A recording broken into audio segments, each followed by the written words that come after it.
Hello, dear students. Welcome back to my channel, Physics SPC. A projectile is fired vertically, a bird with escape speed v from the earth.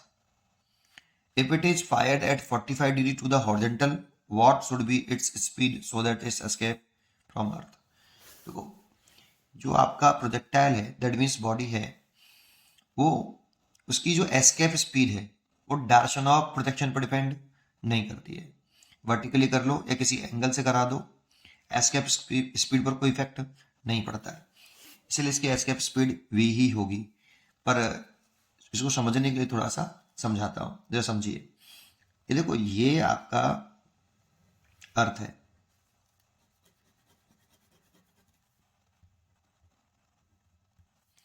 ये अर्थ का मास है और ये अर्थ की radius है। अगर हम यहां से किसी बॉडी को या प्रोजेक्टाइल बॉडी को ही बोलते हैं, एस्केप कराना चाहते हैं और वर्टिकल एस्केप स्पीड दी मैंने इसको। एस्केप स्पीड का मतलब इसको इतनी स्पीड है मिनिमम जिससे ये इनफाइनाइट पहुंच जाए, दैट मीन्स इसकी ग्रेविटेशनल फील्ड से बाहर चला जाए, यहाँ पे आके इसकी वेलोसिटी 0 हो जाए। ठीक है, तो एक तो ऐसे थ्रो कर रहे हैं और एक हम अगर ऐसे करें, दूसरा क्वेश्चन में पूछ रहा है, हमसे पूछ रहा है ऐसे, ये अर्थ नाली, ये अर्थ का मास है, ये अर्थ की रेडियस है। अगर हम यहां से इस बॉडी को हॉरिजॉन्टल से 45 डिग्री बनाते हुए थ्रो करें ऐसे, तो कितनी एस्केप वेलोसिटी चाहिए? ये 45 डिग्री हॉरिजॉन्टल से, तो सेम ही चाहिए होती है बेटा।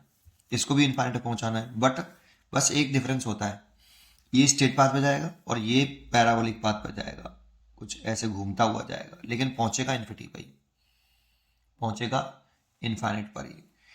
अच्छा, अब दोनों की वैल्यू क्यों बराबर होगी? ये भी पहुंच रहा है इनफाइनाइट पर, इनफाइनाइट पे जाके इसकी वेलोसिटी भी 0 हो जाएगी, इनफिनिटी पे पहुंच रहा है, ये भी पाथ अलग हो सकता है लेकिन पहुंचेगा इन्फिनिटी पर ही। क्यों?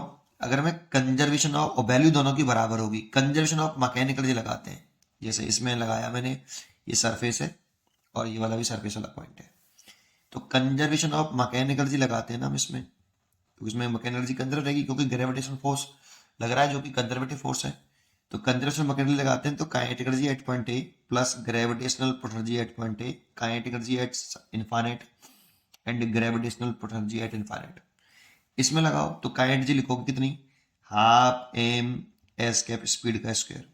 ग्रेविटेशनल पोटेंशियल लिखोगे तो माइनस के G capital M small M, capital M small M का मल्टीप्लाई, और इन दोनों के बीच की शॉर्टेस्ट ऑप्शन कितनी है? कैपिटल आर, तो कैपिटल आर। इनफाइनाइट पे जाके इसकी वेलोसिटी 0 हो गई है तो 0 लिख देंगे, और माइनस का जी कैपिटल एम स्मॉल एम, जब ये बॉडी इनफाइनाइट पे पहुंच जाएगी तो कैपिटल एम और इनफाइनाइट, इस बॉडी के सेंटर टू सेंटर सेप्शन कितनी हो जाएगी? इनफाइनाइट, इसलिए इनफाइनाइट।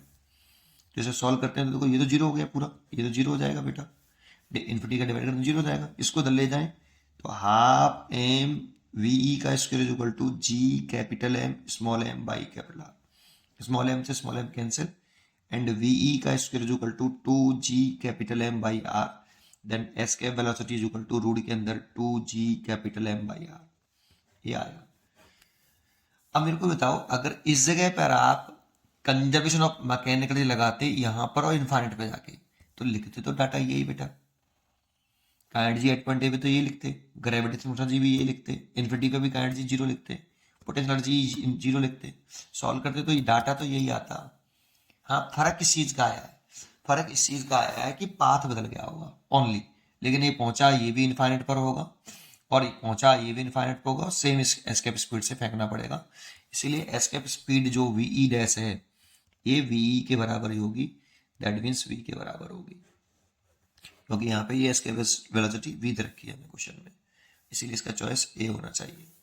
उम्मीद करता हूँ कि मैं आपको ये क्वेश्चन जरूर समझा पाया हूँ। पढ़ते रहिए और खुश रहिए। Thank you.